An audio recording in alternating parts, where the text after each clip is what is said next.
Richard Aldington, asıl adı Edward Godfrey Aldington, 8 Temmuz 1892'de İngiltere'de doğmuş ve 27 Temmuz 1962'de Fransa'da vefat etmiş bir İngiliz yazar ve şairdir. Aldington, Imagist hareketin erken dönem üyelerinden biridir.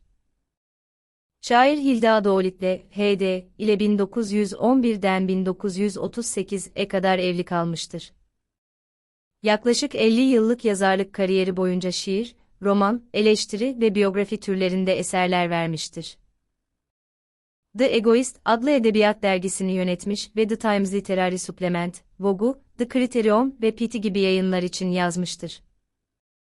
Wellington'ın biyografisi, 1946, James Tait Black Anma ödülünü kazanmıştır. T.S. Eliot, D. H. Lorence, Ezra Pound, W. B. Yeats, Lorence Durrell, C. P. Snow ve diğer yazarlarla temasları olmuştur. Hilda Doğlit'le Imagist hareketin önemli şairlerinden biri olarak desteklemiş ve eserlerinin uluslararası tanınırlık kazanmasına yardımcı olmuştur. Richard Aldington, Portsmouth'ta dünyaya gelmiştir ve 4 çocuğun en büyüğü olarak doğmuştur. Babası bir avukat ve her iki ebeveyni de kitaplar yazıp yayımlamışlardır. Aldington ailesinin evinde, Avrupa ve klasik edebiyata ait geniş bir kütüphane bulunmaktaydı. Okuma alışkanlığının yanı sıra, kelebek toplama, yürüyüş yapma ve dil öğrenme gibi ilgi alanları vardı. Özellikle Fransızca, İtalyanca, Latince ve Antik Yunanca'yı ilerletmiştir. Eğitimine M.R. Sweetman's Seminary for Young Gentlemen, St. Margaret's Bay, Dover'da devam etmiş ve ardından Londra Üniversitesi'ne gitmiştir. Ancak, ailesinin mali durumunu babasının başarısız spekülasyonları ve ardından gelen borçları nedeniyle tamamlayamamıştır.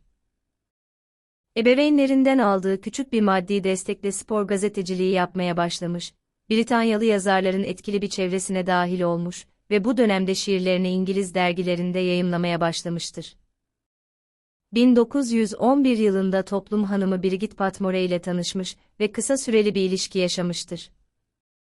Bu dönemde, uzun boylu ve geniş omuzlu, güzel bir alın, belirsiz renkteki kalın, uzun saçlar, ergenlikte sarışın saçlara dönüşen, çok parlak mavi gözler, çok küçük bir burun ve kararlı bir ağız olarak tanımlanmıştır. Brigitte Patmore aracılığıyla Amerikalı şairler Ezra Pound ve Hilda Doğlit'le ile tanışmıştır. Hilda Doğlit'le ve Aldington yakınlaşmış ve 1913'te savaştan hemen önce birlikte İtalya ve Fransa'ya seyahat etmiştir. Yaz tatili için Amerika'dan gelmiş olan Pound ve Doğlit de ailesinin yanında Londra'ya döndüklerinde çift evlenmiştir. Londra'da aynı binada farklı dairelerde yaşamaya başlamışlardır. Aldington, 5 Holland Place Chambers adlı bir apartman dairesine taşınmıştır. Pound da hemen yan taraftaki daireye taşınmıştır.